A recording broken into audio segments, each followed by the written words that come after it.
Et la bataille de Paris est engagée. La droite n'arrive pas à masquer ses divisions et les conflits existent dans certaines circonscriptions, comme nous le montre ce reportage de Laura Hakim, Fabrice Dujardin.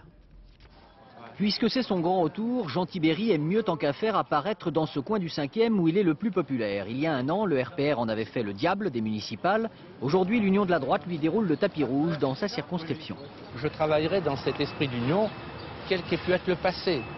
Il faut penser à l'intérêt général et faire gagner son camp plutôt qu'à l'intérêt personnel. Dans le très chic 16e arrondissement, on a sorti les couteaux. Gilbert Gantier n'aime pas qu'on marche sur ses plates-bandes. Le député sortant à qui l'on montre la sortie se présentera quand même. Il n'apprécie pas les méthodes cavalières avec lesquelles on lui a donné puis retiré l'investiture.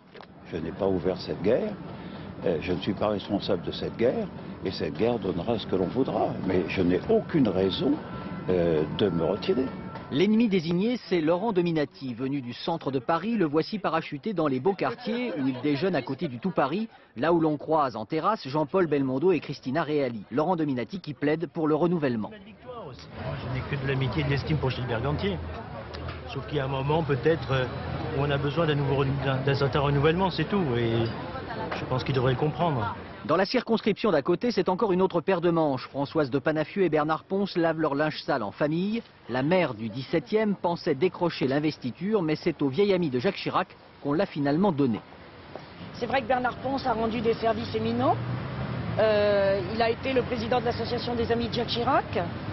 Et probablement que le président de la République, oui, même sûrement, est fidèle en amitié.